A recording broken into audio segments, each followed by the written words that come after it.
Calaroga Shark Media.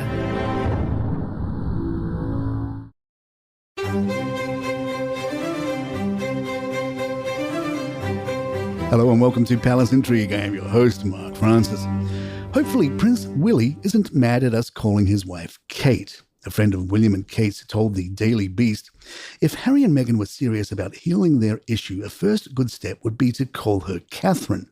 Another friend said, of course, it's an utterly trivial thing, but those of us who know William know that it is one of the things that pushes his buttons. Pushing his buttons while he was going through his wife's cancer seemed an entirely unnecessary and deliberate irritation. Prince Harry and Prince William's relationship has deteriorated to the point where they have not spoken for nearly 2 years, according to experts. Royal author Robert Lacey traces the rift back to 2002 when Harry made headlines for smoking cannabis. Although tensions existed over various incidents, such as the Colonials and Natives party scandal where Harry was photographed wearing a Nazi costume, the real distance between them grew in 2019. This was when Harry claimed in Spare that William physically attacked him during a heated argument, an altercation that reportedly left a lasting impact on their relationship.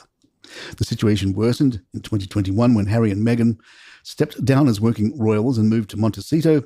The couple's departure, coupled with public revelations, further deepened the divide between Harry and the rest of the royal family. CNN royal commentator Sandro Minetti remarked on Channel 5's Meghan and Harry, The Rise and Fall, that there seems to be no path for reconciliation. There is so much bad blood that the reality is it's a war. A friend of William's told the Daily Beast, things are totally frozen between the two of them. It's hard to overstate how utterly William feels betrayed and hurt on a very personal level. The two brothers were so close growing up that they would finish each other's sentences. Amid all the trauma of their mum dying and their dad being quite distant, it was an amazing thing to witness.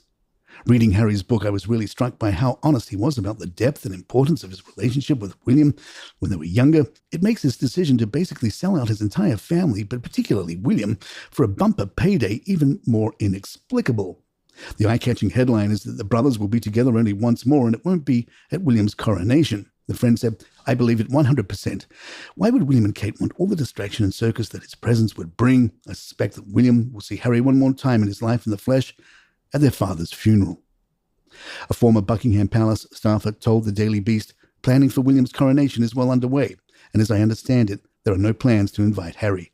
It's hardly surprising when you look at how poisoned the well has become.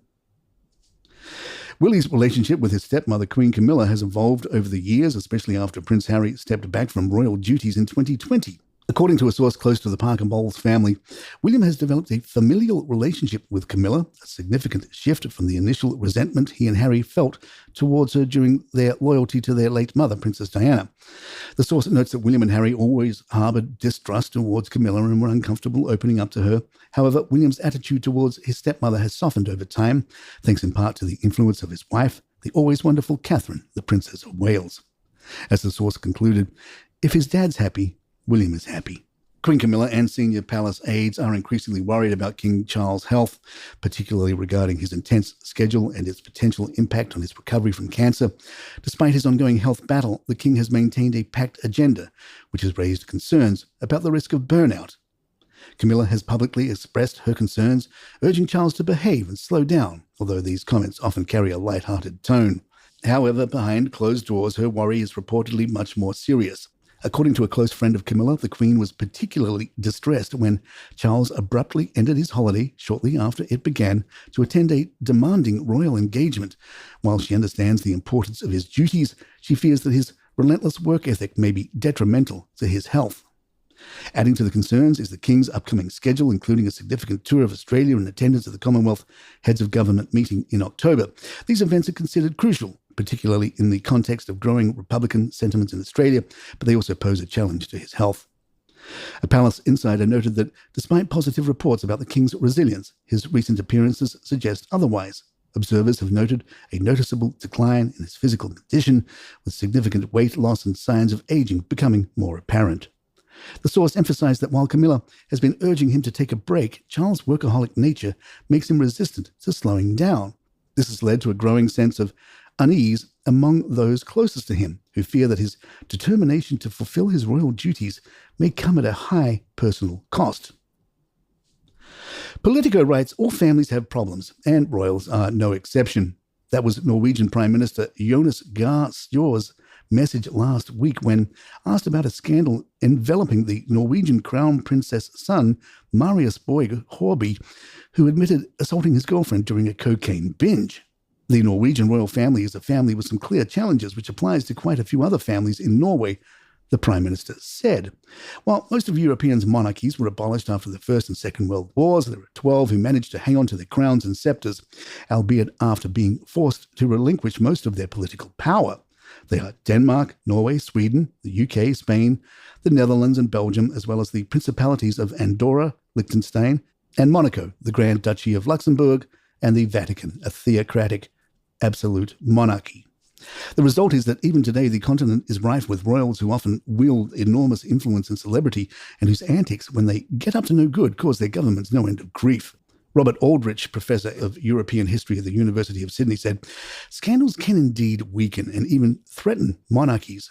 That proved true in the case of Spain's King Juan Carlos I, who abdicated in 2014 and headed into exile after a bevy of blunders, including an infamous safari hunting trip with his lover in Botswana, in which he proudly posed for a photo holding a rifle next to a dead elephant, as well as allegations of corrupt financial dealings. Romania's government has spent years hunting its fugitive prince across Europe. Prince Paul of Romania, grandson of the country's penultimate king, Carol II, was convicted by the Romanian authorities in 2020 of being part of a plot to illegally claim old royal lands belonging to his ancestor. Last month, the Romanian authorities sent a delegation of officials to Malta, where the prince was caught and arrested to argue for his extradition to Romania. But last week, a Maltese court refused to hand him over, citing the inhumane conditions of Romania's penitentiaries. Aldrich said, "Over the long term, and monarchy is, after all, a very long-term proposition, dynasties can be remarkably resilient." Palace Intrigue will be right back. Gary Goldsmith, the uncle of Catherine, the Princess of Wales, wife of Prince Willy, is often referred to as the naughty uncle. Uncle Gary has recently been spotted letting loose during a beach party in Ibiza. The 59-year-old multi-millionaire businessman who previously appeared on Celebrity Big Brother was seen dancing energetically on a chair at a beach bar in Formentera. Dressed in matching shorts and shirt, sat with his shirt unbuttoned, Goldsmith appeared to be thoroughly enjoying himself as he danced both on land and in the sea. Goldsmith, who was the first contestant to be evicted from the Big Brother house earlier this year, reportedly earned £100,000 for his brief appearance on the show. In a candid interview with Times magazine, Goldsmith revealed that his Big Brother fee was used to purchase half a watch, referring to his new Rolex. And there you have it. If you'd like to email us, our address is thepalaceintrigue@gmail.com. Please follow us on Spotify, Apple, or the app of your choice. Remember, we have merch and we have subscriptions available, so you can get this show commercial-free, along with hundreds of others from Calaroga Shark Media. And you can get all those links in the show notes and episode notes. I'm Mark Francis. My thanks to John McDermott. This is Palace Intrigue. Good times.